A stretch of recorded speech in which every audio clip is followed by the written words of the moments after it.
இது ஒரு குறுகிய இடைநிறுத்தமாக இருக்க வேண்டும். மழை நெடுஞ்சாலையை ஒரு நதியாக மாற்றியிருந்தது. மேலும் மைல்கள் தாண்டியிருந்த ஒரே மோட்டலில் மாயா தனது ஸ்டியரிங் வீலில் கைகளை இறுக்கமாக பிடித்தபடி காரை நிறுத்தினாள். ரெஸ்ட்ஃபுல் ஃபைன்ஸ் காலியிடம் உள்ளது என்ற நியான் பலகை மங்கலாக எரிந்து கொண்டிருந்தது. அவள் செக்-இன் செய்து சாவியை வாங்கி அறை 17க்கு சென்றாள். உள்ளே அறை பழைய வாசனையுடனும் குளிராகவும் இருந்தது. ஜன்னலுக்கு எதிராக இடைவிடாத மழையின் சத்தம் மட்டுமே கேட்டது.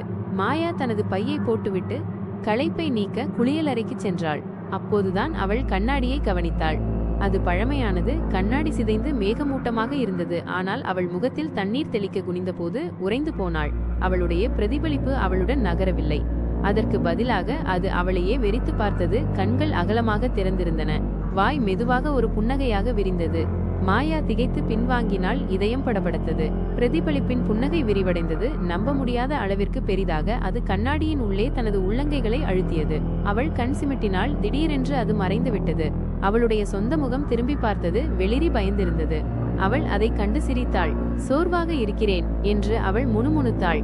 ஆனால் அறை இப்போது இன்னும் குளிராக உணர்ந்தது. அவள் கண்ணாடியை தவிர்த்து படுக்கையில் தவழ்ந்து சொரசொரப்பான போர்வையை தன் தலைக்கு மேல் இழுத்து கொண்டாள். காலை நள்ளிரவு 2:13 மணிக்கு அவள் மென்மையான கீறல் சத்தத்தால் எழுந்தாள். குளியலறை கதவு திறந்திருந்தது. இருட்டில் கண்ணாடி பளபளத்தது. கண்ணாடிக்கு பின்னால் ஏதோ அசைந்தது. மாயாவின் பிரதிபலிப்பு கண்ணாடியிலிருந்து வெளியே வந்தது. வெறுங்காலுடன் அமைதியாக. அதன் புன்னகை காது முதல் காது வரை விரிந்திருந்தது. அது கிசுகிசுத்தது. நீங்கள் மிகவும் சோர்வாக இருந்தீர்கள். நான் உங்கள் இடத்தை பிடிக்கிறேன். மாயா அலறினாள். ஆனால் யாரும் அவளை கேட்கவில்லை.